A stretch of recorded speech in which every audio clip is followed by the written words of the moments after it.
Hello everyone, myself Sunana. I am from IM Integrated Masters and I'll teach Economics class 12. So we are going to study the second chapter of Macroeconomics today because first हमने कर लिया था जिसमें हमने introduction की थी. Introduction में हमने कुछ बेसिक टर्म्स पढ़ी थी मैक्रोइकोनॉमिक्स के बारे में कि मैक्रोइकोनॉमिक्स क्या होता है, मैक्रोइकोनॉमिक्स कैसे माइक्रोइकोनॉमिक्स से अलग है जो हमने +1 में किया है, और मैक्रोइकोनॉमिक्स पढ़ना क्यों ज़रूरी है, क्या उसके सिग्निफिकेंस हैं और क्या क्या टॉपिक मैक्रोइकोनॉमिक्स में कवर होते हैं. हमने ये सब चीज़ें हमने पिछले चैप्टर में किया था. तो आज हम इसको फर्दर और एक्सटेंड करते हैं और पढ़ते हैं कि और क्या क्या चीज़ें हैं जो मैक्रोइकोनॉमिक्स में बेसिक टर्म्स यूज़ होती हैं उनके बारे में पहले पढ़ते हैं. तो सबसे पहली टर्म जो मैक्रोइकोनॉमिक्स में हम पढ़ने वाले हैं वो है गुड्स एंड सर्विसेज के बारे में बात कर रहे थे. तो गुड्स क्या होती हैं? गुड्स वो चीज़ें हैं जो कंज्यूमर को सेटिस्फाई करती हैं या प्रोड्यूसर उन्हें सेल करता है प्रॉफिट कमाने के लिए, राइट. तो अब हम ये तो नहीं लिख सकते ना कि goods are the things which satisfy the consumers and which are use by the producer. No, this is not the definition. So goods की डेफिनेशन को लर्न करने के लिए कुछ बेसिक टर्म्स दोबारा से यूज़ होती हैं जो गुड्स की डेफिनेशन को हमें बताती हैं कि हाँ ये गुड्स हैं. तो गुड्स कहता है are the thing which are scarce, useful, storable जिन्हें हम स्टोर कर सकते हैं, and valuable has some value over them.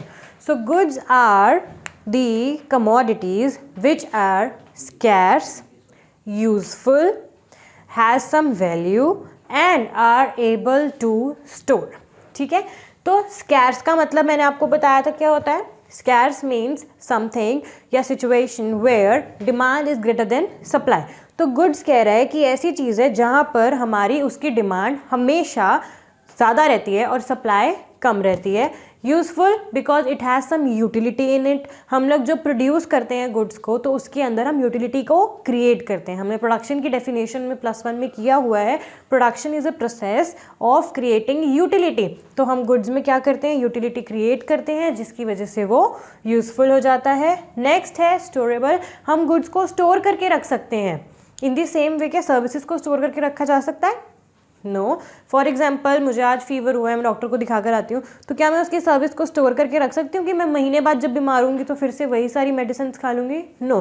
We will get the another special treatment, another customize treatment according to the situation going on या situation prevailing on there. ठीक है. Next है valuable. Goods की कुछ value होती है जिसके basis पे हम उसको मार्केट में सेल करते हैं. ठीक है. सर्विसेज क्या हैं? अब services are not scarce, useful तो होती हैं, स्टोरेबल नहीं है, वैल्यूएबल इनकी भी कुछ वैल्यू होती हैं. तो services are intangible and goods are tangible क्योंकि हम इनको टच भी कर सकते हैं. एंड सर्विसेज को हम सिर्फ टच नहीं कर सकते, फील कर सकते हैं. ठीक है. So goods are intangible and not scarce and are not able to be stored. ठीक है. कोई डाउट डेफिनेशंस में गुड्स और सर्विसेज की?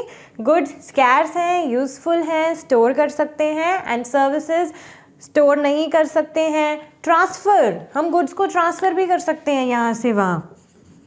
लाइक मेरे पास अगर कोई कमोडिटी है, you need it for some time, मैं आपको ट्रांसफ़र कर सकती हूँ. मेरे पास पेंसिल है, पेन है, मैम प्लीज़ आप मुझे दे सकते हैं, मैं आपको दे सकती हूँ. So goods can be transferred. But services को ट्रांसफ़र नहीं कर सकते. सपोज मैं आपका पोर्ट्रेट बना रही हूँ यहाँ बैठ के एंड समहाउ मुझे कुछ काम हो गया तो मैं किसी और को ट्रांसफ़र कर सकती हूँ अपनी सर्विस की, यार ज़रा आप इसका पोर्ट्रेट बनाना, मैं ज़रा जाके आई. नो, ऐसा नहीं हो सकता. तो हम सर्विसेज को ट्रांसफ़र नहीं कर सकते. इवन आप भी सर्विसेज को ट्रांसफ़र नहीं कर सकते हैं. तो not, it is not transferable. ठीक है. सो गुड्स एंड सर्विसेज की डेफिनेशन में कोई डाउट? गुड्स स्कैर्स है, यूज़फुल है, ट्रांसफरेबल है, स्टोरेबल है, वैल्यूएबल है. इनटेंजिबल क्या होती हैं? सर्विसेज जिन्हें हम स्टोर भी नहीं कर सकते और ट्रांसफ़र भी नहीं कर सकते. ठीक है. नेक्स्ट है हम गुड्स के कुछ टाइप्स पढ़ने वाले हैं. गुड्स के कुछ टाइप्स होते हैं जैसे कि goods, consumer goods, producer goods. फिर आगे कंज्यूमर गुड्स के भी कुछ टाइप होते हैं. फिर प्रोड्यूसर गुड्स के कुछ टाइप हैं. इंटरमीडिएट गुड्स होते हैं, फाइनल गुड्स होते हैं. तो बहुत सारी तरह के गुड्स होते हैं. सबसे पहले हम गुड के बारे में जो पढ़ रहे हैं वो है फाइनल गुड्स. अब मैंने आपको उस दिन बताई थी एक चीज़ कि हर एक कमोडिटी गुड है. ठीक है. बट आपको किस फॉर्म में उसको यूज़ करना है, दैट टेल्स अस कि वो गुड है या नहीं है. अब एक ये सपोज करो, दिस इज दी, हम इसको बोल देते हैं boundary line of production. Boundary line of production. अब जो गुड इस बाउंड्री लाइन को पार कर देती है, ठीक है, उसे हम बोलते हैं फाइनल गुड्स, ठीक है।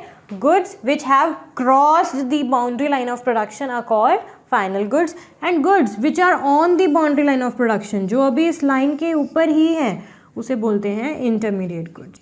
और जो गुड्स अभी बाउंड्री लाइन से स्टार्ट ही हो रही हैं, वो तो रॉ मटेरियल ही होगी हमारी, ठीक है, मतलब अभी इनमें कुछ भी नहीं हो रखा है। एग्जाम्पल देके चलते हैं कि यहाँ से सिर्फ हम एक एग्जाम्पल लेके चलते हैं कि यहाँ पर एक वुड है बस, ठीक है, वही वुड अगर कारपेंटर के पास है तो वो इंटरमीडिएट गुड है, क्योंकि उसने भी तो वो गुड यहाँ से खरीदी है ना, अभी वो बाउंड्री लाइन ऑफ प्रोडक्शन पे है, उसको इसमें कुछ प्रोडक्शन करनी है, कुछ यूटिलिटी ऐड करनी है, और ये जब गुड यहाँ चली जाती है और चेयर बन जाती है इस वुड से, तो इसे बोल देते हैं फाइनल गुड, ठीक है। सो यहाँ पर वुड विद कारपेंटर एंड यहाँ पर चेयर। अब फाइनल गुड्स के भी कुछ टाइप हैं। बाउंड्री लाइन ऑफ प्रोडक्शन कहता है प्रोडक्शन में जो भी हम लोग कर रहे हैं उसके अंदर यूटिलिटी को ऐड कर रहे हैं, जो भी प्रोसेस वहाँ पर चल रहा है। तो फाइनल गुड्स के भी कुछ टाइप हैं, final consumer good, final producer good. अब इतना तो हमें पता है कि फाइनल गुड्स वो गुड्स हैं जो बाउंड्री लाइन ऑफ प्रोडक्शन को क्रॉस कर चुके हैं, राइट। अब ये फाइनल कंज्यूमर गुड और फाइनल प्रोड्यूसर गुड क्या है, कहता है फाइनल गुड्स वो गुड्स हैं which are ready for the uses by their final users, right. अब अगर उसका फाइनल यूजर कंज्यूमर है तो गुड बन जाती है फाइनल कंज्यूमर गुड, और अगर उसका फाइनल यूजर प्रोड्यूसर है तो गुड बन जाती है फाइनल प्रोड्यूसर गुड, ठीक है। अब एग्जाम्पल यही चेयर की लेके चलती हूँ।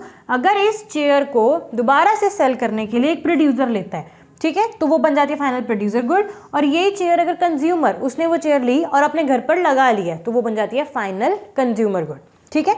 It totally depends upon the user of the good कि वो कौन है final user of the good, जिससे हम अपने फाइनल गुड्स को दो गुड में फिर क्लासीफाई कर सकते हैं, final consumer good and final producer good. If producer uses the goods, final producer good, if consumer uses the good, final consumer goods, right.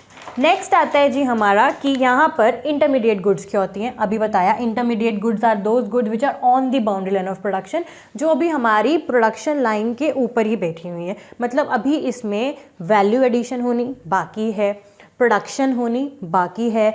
The goods which are on the boundary line of production and value is yet to be added in these goods, हम इन्हें बोलते हैं intermediate goods. Carpenter ने would खरीदी, अभी उसको उस would को बहुत सारा कुछ गार्निश वगैरह कर कर उसको चेयर, टेबल, बेड, सोफा इन सब में कन्वर्ट करना है। So that would with the carpenter is the intermediate good, ठीक है, कोई डाउट? ओके। नेक्स्ट कहता है कि जो हम नेशनल इनकम चैप्टर करते हैं एक आगे जाके, मैं आपको मतलब ये ऐसे ही बता रही हूँ, there is nothing with this chapter, it is concern with the next chapter, but ठीक है बेसिक पॉइंट है तो चल मैं बता रही हूँ कि नोट बता रही हूँ एक, फाइनल गुड्स की जितनी वैल्यू होती है ना वो हमारे नेशनल इनकम में ऐड होती है, ठीक है। नेशनल इनकम होता क्या है कि पूरे देश में कितनी प्रोडक्शन हुई है या पूरे देश में कितनी कमाई हुई है, तो कमाई किससे होती है, जो गुड्स बनती हैं वही तो बिक के कमाई होती है ना। तो बस अभी हम इसको लेमैन लैंग्वेज में कर रहे हैं कि पूरे देश में कितना आउटपुट प्रोड्यूस हो रहा है। तो कहता है फाइनल गुड की जो वैल्यू होती है ना वो नेशनल इनकम का पार्ट है, बट इंटरमीडिएट गुड की जो वैल्यू होती है ना उसको हम नेशनल इनकम में नहीं लेते, ठीक है, क्योंकि वो कहता है कि यहाँ से ना एक डबल काउंटिंग इफेक्ट नाम की प्रॉब्लम अराइज हो जाती है, जिसे हम डबल काउंटिंग इफेक्ट बला के नाम से भी जानते हैं।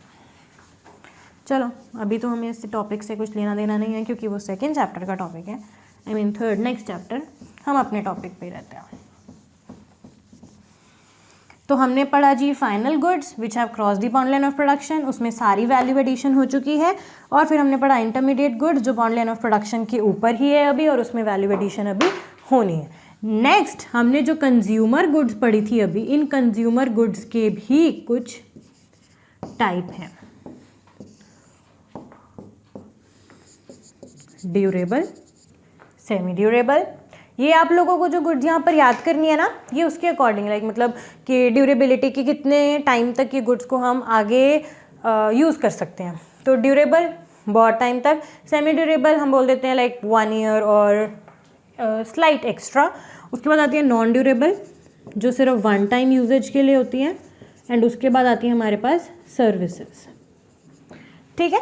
सो ड्यूरेबल गुड्स वो गुड्स हैं जो कि हमारी रिपीटेडली यूज होती हैं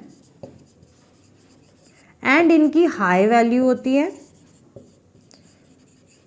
ठीक है, और इनका कोई मतलब टाइम लिमिट नहीं है, ये मतलब जितने मर्जी टाइम तक आप यूज़ कर लो, आपकी मर्जी है। कार है ना, एक लिमिट लाइन आ जाती है एक्स्ट्रा कि हाँ इसके बाद कार की वैल्यू बिल्कुल ही मतलब ख़राब हो जाती है, वो एक अलग पॉइंट ऑफ व्यू आ गया, बट अदरवाइज आप कैन यूज़ कर सकते हैं इसको जितने मर्जी टाइम के लिए, ठीक है। सेमी ड्यूरेबल मैंने बोला जो 1 ईयर और लेस के लिए चलती हैं, 1 ईयर और लेस और स्लाइट मोर, ठीक है। एग्जाम्पल, कपड़े 2-3 साल पहन के बस खत्म, मम्मा अपनी पहनने, मैंने इसको 1 साल ही पहनते हैं वैसे मैक्सिमम, चलो सेकेंड ईयर में निकाल देते हैं। उसके बाद वो कपड़ा हमारे घर में बहुत तरीक़ों से यूज़ होता है, मैं उसकी बात नहीं कर रही हूँ, बट हाँ पहनने की बात कर रही हूँ, वो हमारा सिर्फ 1-1.5 साल ही चलता है। उसके बाद आती है non durable goods, 1 time use, disposable items जितनी मर्जी इसके अंदर आप ले सकते हैं। और उसके बाद आती है हमारी services which are intangible in nature, जिन्हें हम टच नहीं कर सकते हैं, can not be stored, can not be transferred, मैं पहले भी बता चुकी हूँ, and this is also a part of consumer.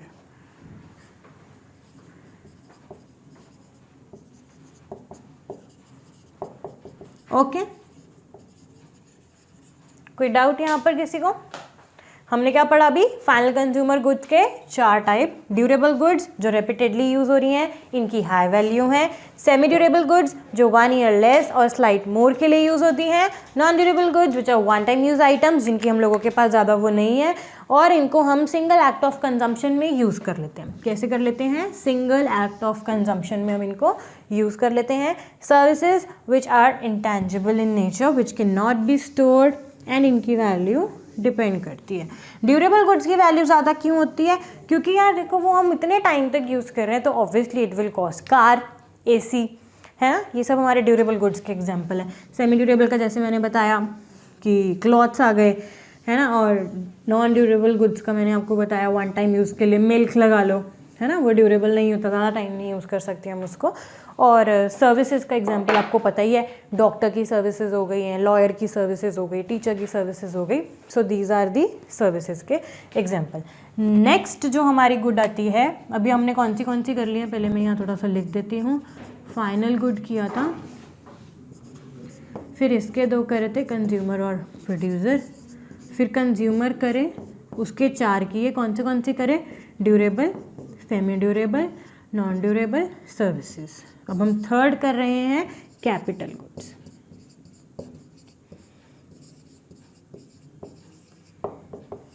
अब कैपिटल गुड्स कौन सी गुड्स होती हैं? कैपिटल गुड्स वो गुड्स हैं जो कि प्रोड्यूसर यूज़ करता है, ठीक है। अब जैसे कि मशीनें, capital goods are use by the producers. Producers capital goods को क्यों यूज़ करता है? प्रोडक्शन करने के लिए। So capital goods fixed asset of the production है। कैपिटल गुड्स क्या है? Fixed asset of the production. Production में जो फिक्स्ड एसेट्स हम यूज़ करते हैं उन्हें कैपिटल गुड्स बोला जाता है। सो कैपिटल गुड्स क्या है? Fixed asset.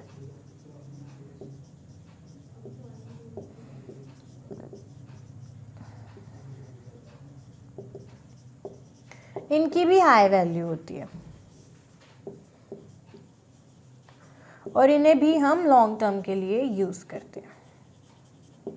चंगा, कैपिटल गुड्स में मशीनें आ जाती हैं एग्जाम्पल में, है ना, और मशीन्स हमारी एक्सपेंसिव भी होती है, रेपिटेडली यूज़ भी होती हैं काफ़ी टाइम तक, लॉन्ग टाइम तक, और उनकी हाई वैल्यू भी होती है। अगर मैं न्यू मशीन लेकर आती हूँ उसे addition to the stock of capital बोलते हैं। तो जो हम इन्वेस्टमेंट करते हैं ना, कहते हैं ना कि हाँ जिसने ये इन्वेस्टमेंट करी वो इन्वेस्टमेंट करी, तो जो मतलब फिक्स्ड एसेट्स में जो पैसा लगता है या कैपिटल को इंक्रीज करने वाली चीज़ में जो पैसा लगता है ना, उसको इन्वेस्टमेंट बोलते हैं। तो अगर कल को एक प्रोड्यूसर एक मशीन और खरीद लेता है ना, तो उसको हम कैपिटल गुड का एडिशन बोलते हैं, that is also a type of investment.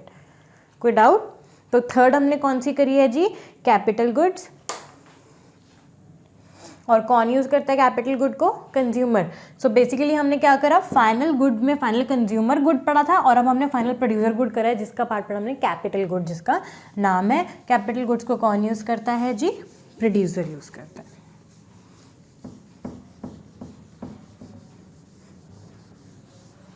कोई doubt? So final goods boundary line of production को क्रॉस कर चुकी हैं। फाइनल गुड्स 2-3 तरह की हमने पढ़ी थी कि final consumer good, final producer good, जो बाउंड्री लाइन ऑफ प्रोडक्शन के ऊपर ही हैं, अभी स्टे कर रही हैं वहाँ पर। इंटरमीडिएट गुड्स वैल्यू एडिशन होनी अभी उनमें बाकी है, कुछ अभी हमने उसके अंदर प्रोडक्शन, यूटिलिटी एडिशन, क्रिएशन करनी है। अब ये जो वैल्यू एडिशन होती है ये क्या होती है? अब जैसे एक गुड है, वो अगर मैंने 10 रुपये की कारपेंटर को बेचे तो क्या वो चेयर भी 10 रुपये की बना के बेचेगा? नो, उसका भी तो कुछ उसके अंदर कॉस्ट लगा है, उसका भी तो उसके अंदर कुछ चीज़ें लगी हैं, तो उन सब के मनी को ऐड करके वो उसको आगे सेल करेगा ना। तो यहाँ पर जो हम लोग उस वुड के अंदर वैल्यू एडिशन करते हैं ना, उसको वैल्यू एडिशन बोलते हैं, जो उनमें उसकी प्राइजेस को राइज करके बेचा। 10 रुपये की वुड खरीद के उसने वो चेयर 25 रुपीज़ की बेची, जिसमें उसने अपनी कॉस्टिंग और अपना प्रॉफिट मार्जिन ऐड करके बता दिया कि हाँ मैं ये गुड इतने की बेचूंगा। ठीक है, नेक्स्ट हम करते हैं जी, यहाँ पे कोई डाउट? हमारी 3 तरह की ये हो चुकी हैं और मैंने बताया कि मैंने थर्ड गुड जो करी है वो है कैपिटल गुड। ठीक है, नेक्स्ट है जी हमारा, जब हम फाइनल गुड और इंटरमीडिएट गुड के बीच में डिफरेंशिएट करते हैं। सॉरी, डस्टर मेरे हाथ में, मैं भूल गई।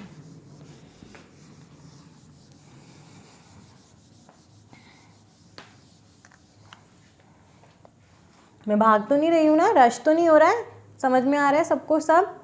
ठीक है, हमने टॉपिक को धीरे धीरे ही आगे करना है, बट ठीक है, these are the normal topics, जिसलिए मैं इसको थोड़ा सा उस हिसाब से चल रही हूँ। अब हम कर रहे हैं जी फाइनल गुड्स और इंटरमीडिएट गुड के बीच में डिफरेंशिएट। ठीक है, तो सबसे पहले हम करते हैं बाउंड्री लाइन ऑफ प्रोडक्शन के पॉइंट से। यहाँ पर आ जाएगा क्रॉस्ड, ये निकल चुका है बाउंड्री लाइन ऑफ प्रोडक्शन से, ये on the boundary line of production पे अभी है। सेकेंड पॉइंट हम यहाँ कर सकते हैं जी वैल्यू एडिशन के बारे में। तो यहाँ पर वैल्यू एडिशन नो, यहाँ कोई वैल्यू एडिशन नहीं होनी है, जितनी होनी थी वो हो चुकी है। और इंटरमीडिएट गुड्स में हम बोल सकते हैं value is yet to be added. कोई डाउट? ठीक है, थर्ड आता है नेशनल इनकम के पॉइंट ऑफ व्यू से एस्टिमेशन, नेशनल इनकम की एस्टिमेशन। तो फाइनल गुड्स नेशनल इनकम की एस्टिमेशन में yes it are included, and यहाँ पर no, these are not included in the value sorry estimation of the national income. National income and और why क्यों लिखा है? बिकॉज मैंने पहले भी बताया था इकोनॉमिक्स में हम इनकम को कैपिटल वाई से डिनोट करते हैं। तो कोई डाउट किसी को इसके अंदर? कुछ और पूछना है, कुछ और डाउट है तो आप लोग पूछ सकते हैं।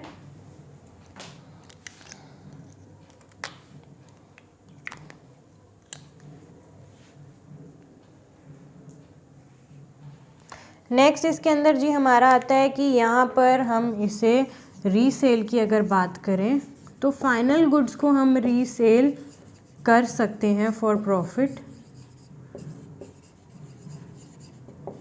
इनको नहीं कर सकते, नॉट रीसोल्ड फॉर प्रॉफिट। ठीक है जी, ओके।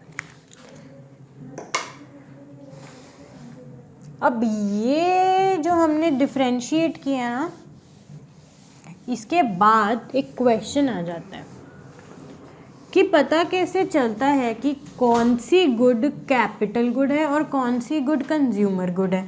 क्योंकि हमने बोला कि गुड्स की जो वो मतलब डेफिनेशन जब हमने पढ़ी थी तो दोनों गुड्स की फाइनल कंज्यूमर या फाइनल प्रोड्यूसर, हमने यही बोला था कि goods which are ready for the uses by their final users, है ना।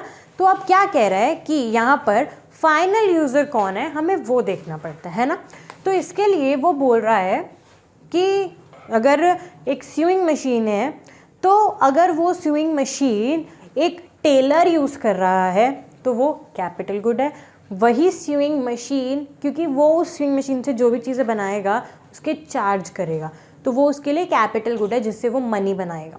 और अगर वही स्विंग मशीन मैं यूज़ कर रही हूँ अपने हाउस होल्ड पर्पज़ के लिए तो वो कंज्यूमर गुड बन जाती है, बिकॉज मैंने उससे कुछ अपने काम में एडिशन नहीं करनी है, मैंने उससे कोई पैसा नहीं कमाना, ठीक है। तो ऐसे ही ये एक वैल्यू बेस्ड क्वेश्चन आ जाता है कि कौन सी गुड किसकी है, ये कैसे पता चलता है। तो वो क्या कहता है कि it is known by the final user, कि उस गुड का फाइनल यूज़र कौन है। तो यहाँ पर एक और ऐसे सेकेंड क्वेश्चन अराइज हो जाता है that all machines are capital goods. All machines are capital goods. तो कह देंगे कि एक्सप्लेन करो, it is a value based question जिसे आपको खुद आंसर आना चाहिए, but I am asking you for this, like मतलब हमें पता होना चाहिए कि ऐसा कब होता है। तो कहता है दुनिया में जितनी भी मशीन है क्या वो कैपिटल गुड है। जैसे स्विंग मशीन है, मैंने बोला क्या वो कैपिटल गुड ही रहेगी हमेशा, अभी भी मैं बता के हटी हूँ वैसे। तो no, sewing machine is not always the capital good. It totally depends upon the user of the sewing machine, कि फिर हमें पता चलता है कि वो sewing machine capital good है या नहीं है। अभी बताया अगर sewing machine को प्रोड्यूसर यूज़ कर रहा है या टेलर यूज़ कर रहा है तो वो बन जाती है कैपिटल गुड। अगर उसी sewing मशीन को हाउस होल्ड सेक्टर यूज़ कर रहा है तो वो बन जाती है कंज्यूमर गुड। और वही स्विंग मशीन अगर कोई शॉपकीपर सेल करने के लिए यूज़ कर रहा है तो वो क्या बन जाती है, इंटरमीडिएट गुड, ठीक है। तो देखा आपने, सेम स्विंग मशीन को कौन यूज़ कर रहा है, फाइनल यूज़र कौन है उसका, वो हमें बताता है कि वो कौन सी गुड बन जाती है। अगर मैंने बताया टेलर यूज़ कर रहा है, कंज्यूमर यूज़ कर रहा है, या शॉपकीपर सेल करने के लिए यूज़ कर रहा है। अगर शॉपकीपर ने उस स्विंग मशीन को सेल करने के लिए रखा हुआ है तो वो बन जाती है जी इंटरमीडिएट गुड्स। अगर वही स्विंग मशीन कंज्यूमर यूज़ कर रहा है अपने हाउस होल्ड पर्पज़ के लिए तो वो बन जाती है जी फाइनल कंज्यूमर गुड। वही स्विंग मशीन अगर टेलर यूज़ कर रहा है और उससे वो पैसे कमाएगा तो वो बन जाती है जी फाइनल प्रोड्यूसर गुड, ठीक है। So all machines are not capital goods, it totally depends upon the user of the good, कि वो कौन सी गुड है, यूज़र कौन है, और फिर हमें पता चलता है कि वो कौन से टाइप ऑफ द गुड है। ओके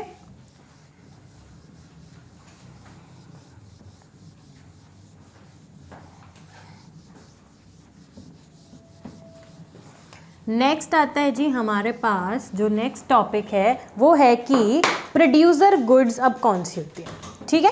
सो प्रोड्यूसर गुड्स वो गुड्स हैं जो कि हमारे प्रोडक्शन में काम आती हैं, जो कि हमारा प्रोड्यूसर यूज़ करता है। Final user of producer good कौन है, प्रोड्यूसर है, ठीक है।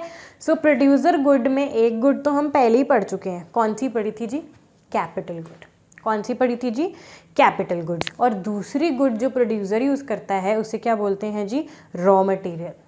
रॉ मटेरियल तो वो कौन सी गुड बन जाती है, इंटरमीडिएट गुड्स। इंटरमीडिएट गुड्स कौन सी गुड्स होती हैं, जिनमें अभी वैल्यू एडिशन होनी बाकी है। तो प्रोड्यूसर रॉ मटेरियल भी तो यूज़ करता है ना, फिर उससे वो कुछ प्रोड्यूस करेगा और फिर उसे मार्केट में बेचेगा, तो जो उसकी फाइनल गुड हो गई वो फाइनल प्रोड्यूसर गुड हो गई है। और जो वो बनाने के लिए सामान यूज़ कर रहा है, मशीन यूज़ कर रहा है, वो कैपिटल गुड हो गई है।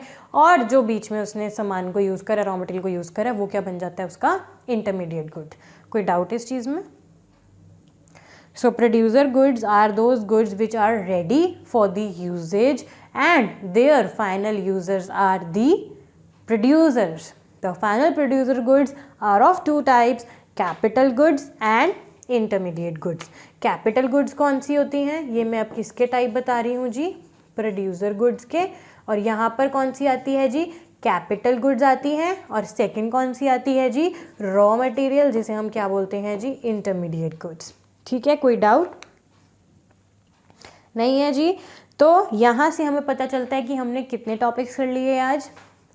मैम एक ही टॉपिक तो करा, गुड गुड ही तो पढ़े हैं, गुड गुड गुड, बट इस गुड्स के हमने टाइप्स पढ़े हैं, कौन से पढ़े हैं, दोबारा से ज़रा हम इसमें लुक थ्रू लेते हैं। सबसे पहले पढ़ी हमने गुड्स की definition, which are scarce, useful, tangible, transferable, storage की कैपेसिटी होती है।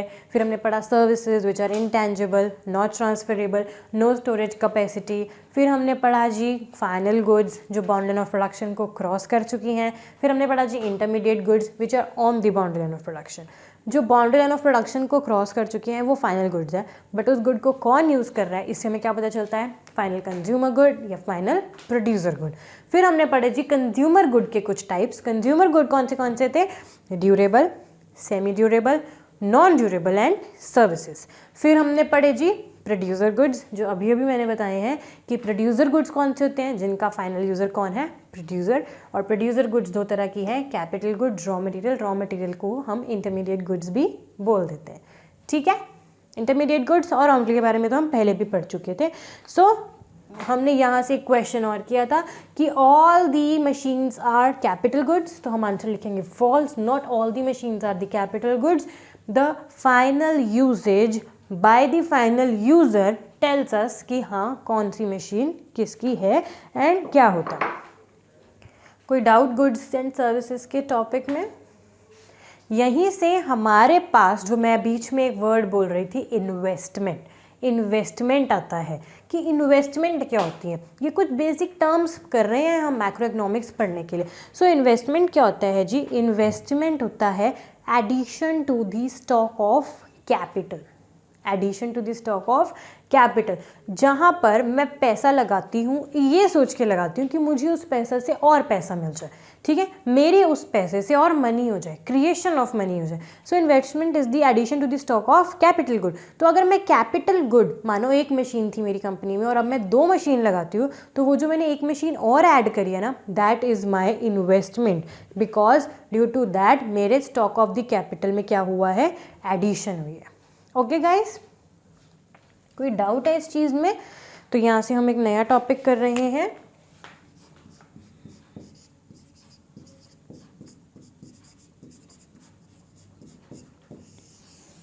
इन्वेस्टमेंट का।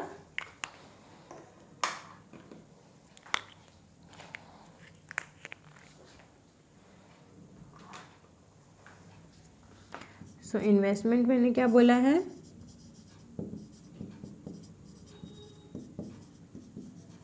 Addition to the stock of capital. तो यहाँ पर ये कैपिटल क्या होती है जी, this is the stock of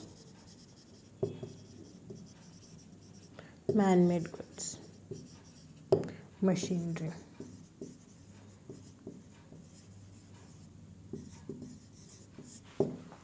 कोई डाउट? जब हम स्टॉक ऑफ द कैपिटल में एडिशन कर देते हैं उसे इन्वेस्टमेंट बोलते हैं। और कैपिटल क्या होता है जी, stock of the fixed asset भी बोल सकते हैं या stock of the man made goods भी बोल सकते हैं, ठीक है जी। इन्वेस्टमेंट भी 2 टाइप्स की होती है, एक होती है फिक्स्ड इन्वेस्टमेंट और एक होती है इन्वेंट्री इन्वेस्टमेंट। फिक्स्ड इन्वेस्टमेंट क्या होता है, फिक्स्ड और इन्वेंट्री, पहले इन 2 शब्दों के बीच में क्या किसी को डिफरेंशिएट पता है क्या होता है?